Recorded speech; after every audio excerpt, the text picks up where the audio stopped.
Is that giving you sleepless nights? No, because Sifuna is being prepared for slaughter. Huh?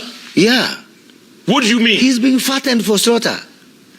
Can I explain to you? Expound, yes. Yeah. One. Tomorrow is 10th of August. The elections is going to be on the 10th of August. Yes. Tomorrow is exactly 1 year. 1 year tomorrow. No political party. Okay? No political party.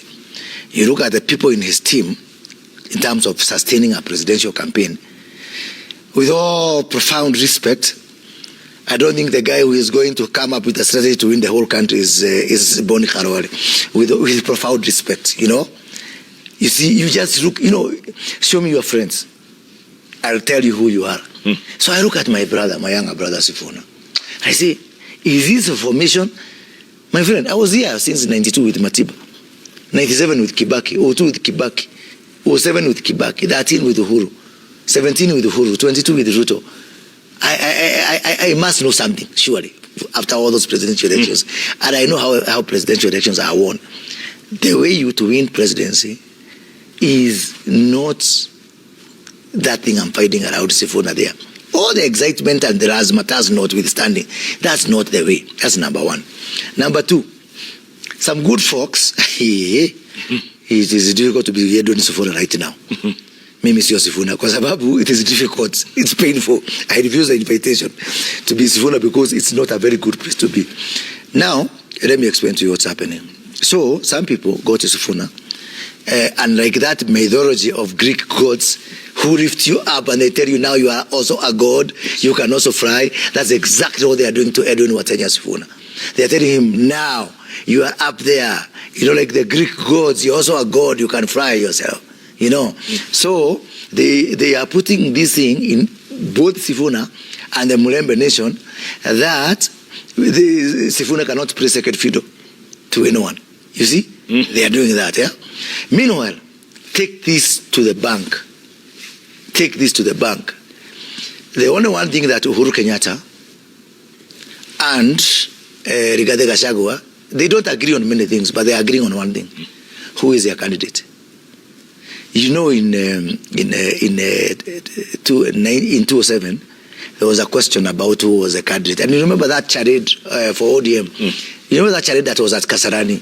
Oh, Ruto is a candidate, and Nyaga, the Red Joe Nyaga, and I don't know who the candidate was there. And then I think Musalia was a candidate. Yes. And then after a lot of drama, and because of some magic there, Baba is declared the candidate, like it was ever in question.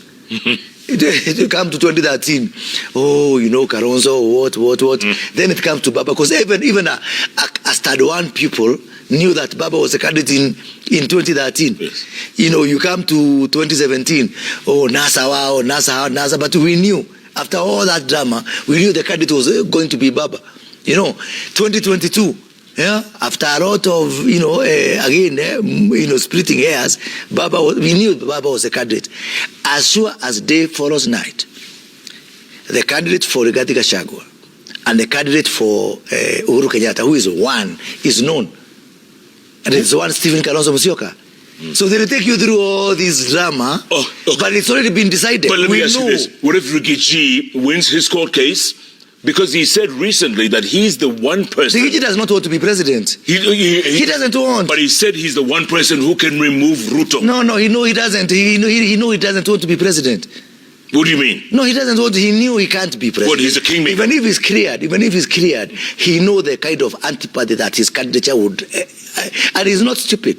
Rigathi is anything but stupid. He's not stupid. He's a very intelligent fella.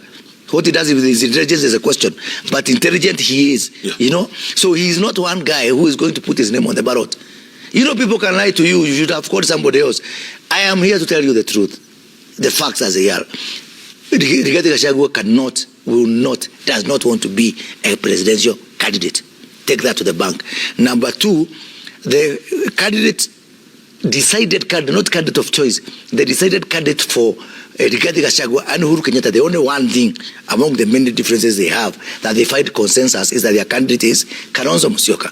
That is why they're just disagreeing on who is going to control Kalonzo Musyoka, who is going to be the majority shareholder in Kalonzo Musyoka Incorporated, that's the whole question that is there.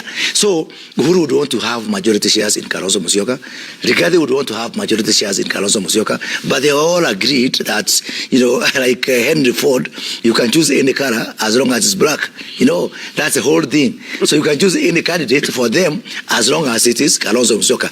Now, where does that leave my very good friend, Fred Okengo Matiang'i? That's number one.